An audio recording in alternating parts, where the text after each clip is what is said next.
Приветствую, ребят! Вы на канале Юра. Это второе видео по Toyota. Продолжаем эту историю. В прошлом видео речь шла про покупку, технические проблемы, доводку до ума при покупке бэушного автомобиля. Классическая стандартная схема. Но я там говорил, то, что передний бампер был коцнут, и решетку радиатора купили, ресту. Это единственные элементы, которые здесь заменены в этом автомобиле. Все остальное здесь родное. И было в родном цвете 30 лет. Что, несомненно, медаль этой машине. И куча орденов на грудь. Поэтому бампер-то новый, рестовый, вернее, другой, не новый, но с другого автомобиля в отличном состоянии. Также решетка радиатора, и надо бы это покрасить. Но сам автомобиль уже в родной краске, ну, ему 30 лет, сколы, царапины, ну, далеко не первой свежести состояния. Поэтому было принято решение перекрасить ее нафиг всю полностью. А также был куплен еще люк новый, потому что старый уже был с задубевшими резинками. Короче, если делать машину, то надо делать полностью. Сразу был куплен люк. И забегая вперед, перед нами конечный результат работ по этому автомобилю. Вот его законченный вид, и вы его сможете оценить.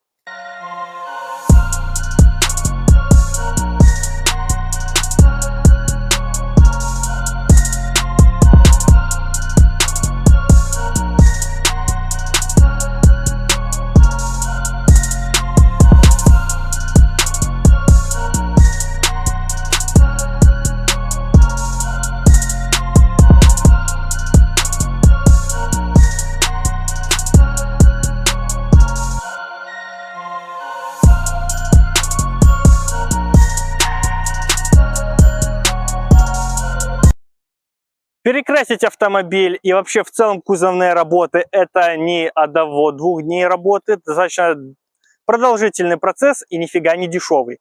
Но цены мы назовем в конце истории этой всей, поэтому досмотрите это видео до конца, а также всю историю на нашем канале про этот автомобиль, чтобы узнать, что здесь было заменено и сколько это стоило в итоге. И на канале полным-полно видео про такую тему. Я делал свои автомобили, я там рассказывал, сколько стоит покраска, что делали, как делали. Вы это сможете посмотреть, оценить и понять, сколько примерно это все будет стоить. Автомобиль загнали, разобрали полностью. Повторюсь, все элементы заводские. И здесь была задача даже постараться, вот как у меня цель с моим автомобилем, он Passat B6, сохранить это заводское все, чтобы не было ни одного незаводского элемента на автомобиле, мененного элемента, чтобы все было родное. И для педантичных людей, ну для хейтеров, разумеется, куда же без них, ну для общего понимания состояния автомобиля, хочу остановиться то, что может кто-то разочаруется, что, блин, ты говорил идеальное состояние, а тут не идеально. У каждого понятия идеальное состояние свое. И пару проблемных мест все же было. Но в целом, для 30-летнего автомобиля, который находится в родной краске, за 30 лет, черт его возьми, не пришлось резать пороги, арки, как я делал на своем B3 в свое время. И латки под днищу тоже не пришлось варить, это все делать, этого нету. Да, целиком не удалось спасти машину в том плане, что передний бампер и решетку радиатора заменили. Это уже не родные ее детали. Но капот, крылья, двери, крышка багажника, задние арки не пилились, стаканы целые, родные, пороги, днище, все целое, все родное. Но резня была, ребят. Безусловно, резня была. На днище, опять же, где задние арки, самые слабые места, досмотрите, как я уже сказал, это видео до конца, и вы увидите фотоотчет, где что конкретно вылезло. Ну и теперь мы можем полюбоваться итогом, результатом и посмотреть, в каком автомобиль состоянии сейчас. Ну, резня по низу дверей тоже была, это все увидите ближе к концу видео. Пришлось все равно бороться с коррозией, расшивать по шву дверь, бороться с коррозией, чтобы не был уже сквозной, чтобы двери не пошли под замену, безусловно. Но, конечно, радует то, что вовремя все же вмешались, не дошло до сквозной коррозии, до дыр, до этого не дошло, ничего не пришлось уже вырезать, там четверти и тому подобные вещи, арки, стаканы, вот это все, силовуху не пришлось трогать. Все равно был косметический ремонт, а не капитальный кузовной, что важно, потому что не всегда вам повезет со сварщиком, который нормально все сварит, и чтобы потом сход-развал нормально встал, это тоже важно. Двери, крышка багажника, капот были перекрашены, разумеется, и обработаны тут же. Все скрытые полости тоже, стаканы, днище, лонжеронов, все это было обработано. Для примера, я обрабатывал свою Audi A4 в прошлом году, это было год назад. Я рассказывал про стоимость таких работ, тогда это встало примерно $230–250.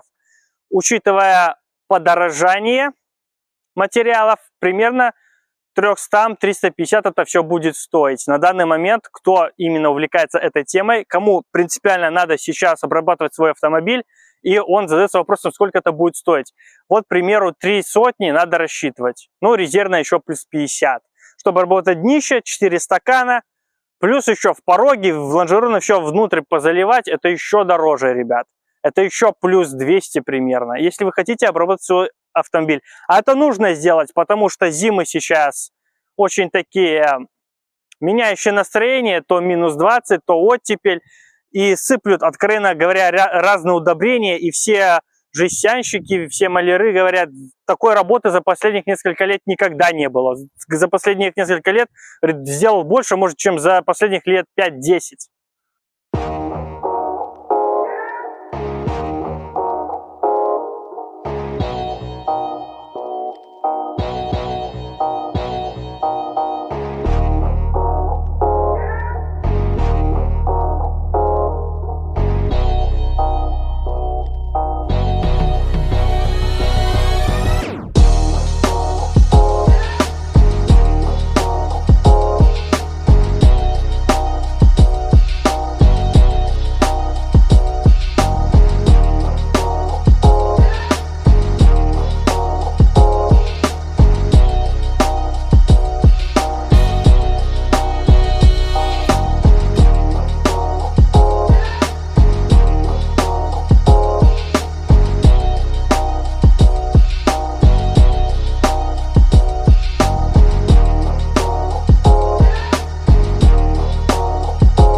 И как я сказал в начале видео, мы уже видим конечный результат. Самое главное, то, что ничего не вылезло с этого. То есть, действительно, автомобиль еще в очень хорошем состоянии, потому что на старых автомобилях, как правило, всегда вылезают через полгода примерно все эти косяки.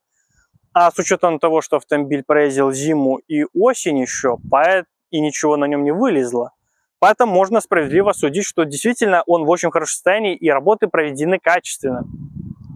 Никого не нахваливаю, но реально так, потому что мы видим реальный результат своими глазами. Автомобиль был разобран, перекрашен, обработан, собран назад, но не полностью. Вернее, полностью, но не сразу.